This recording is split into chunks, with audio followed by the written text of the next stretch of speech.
For the past few months, the world of internet is filled with the buzz of ChatGPT, a new AI-based chatbot system that talks to you like a human does by using natural language processing. The name speaks for itself, a computer interface you can interact with, while GPT is short for Generative Pre-trained Transformer. But what is so special that it attracted 1 million users in just 5 days?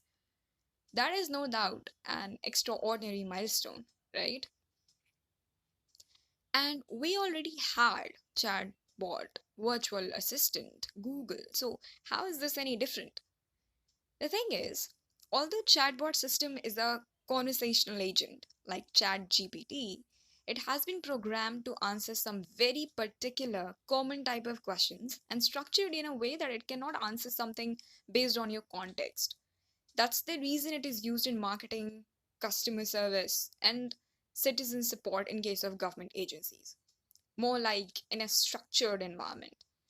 On the other hand, Google can obviously search the results for you, but doesn't take a lot of time going through different lists of websites, and sometimes even after going through them, you find no satisfactory answer to your doubts and questions. The advantage of ChatGPT would be that it can provide you with information you're seeking in real time, and it will feel as if you're talking to a living human. The conversation would seem natural because, again, it does use natural language processing. So, to put forth the output. Also, like a chatbot system can do, it can provide pretty much exactly what you're looking for without going through numerous websites because it is trained on vast amounts of text data from the internet, which allows it to understand and produce natural language responses in a wide range of topics. Let's say you want it to write an essay over a topic, or maybe jot down a list of some specified poetry books, or just ask the system to write a letter to a friend. It can also write emails, blogs, story on the spot, poem, or basically anything that you want that has been fitted into it before 2021. ChatGPT is capable of explaining, remembering what was said earlier in the conversation, elaborating on ideas when asked, and even apologizing when it gets things wrong. Amazing, right? So, who launched it in the first place? The answer is OpenAI, an AI and research based company in San Francisco on 30th November 2022. But the experts who introduced ChatGPT themselves warned of its limitations, and it's been criticized for giving inaccurate answers, showing bias, and for bad behavior. Hence, very recently, ChatGPT 4 was launched, claiming that it's more collaborative, accurate, and creative than its previous model. And it has a new feature added in it, the ability to handle not only words but pictures too, in what is being called multimodal technology. A user will have the ability to submit a picture alongside text, both of which ChatGPT 4 will be able to process and discuss. Though both models cannot really respond if you ask something happened after the year of 2021. The OpenAI also said that it still has many known limitations that they are working to address, such as social biases, hallucinations, and adversarial prompts.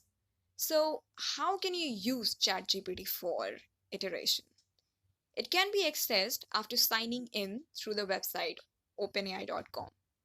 But unlike ChatGPT and predecessor of ChatGPT 4, where people could freely use the model, this time the newest version is currently only being offered to ChatGPT Plus subscribers for $20 a month, and restrictions have been set in some countries.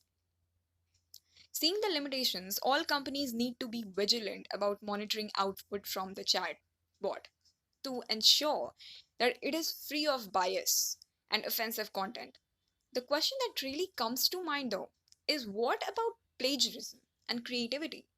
people would more mm, likely depend on the chatbot rather than doing things themselves. They don't even need to brainstorm the ideas or read bunch of books or documents and write that summary down by their own understanding. The model will just do that for you. So, what about the creativity of students or how teachers are even going to accuse them if they did it all through ChatGPT? It's going to sound absolutely natural. If you're still unfazed by these, then ask yourself this: what job is really left for you? Can you do better than that machine, or you're gonna lose your employment? These insecurities haven't just been here for a short while since ChatGPT wasn't introduced. It has been in here since artificial intelligence came into being. Although there's still some time till AI finally evolved to the stage where humans can be replaced, but this alone is a warning sign, isn't it? So don't wait and start learning skills that might not be replaceable by the AI. Boost your creativity even if there's some advanced technology coming up. Don't rely on AI models unless you really need to, and it cannot be helped. That's it for today's video. We'll meet next in the next video.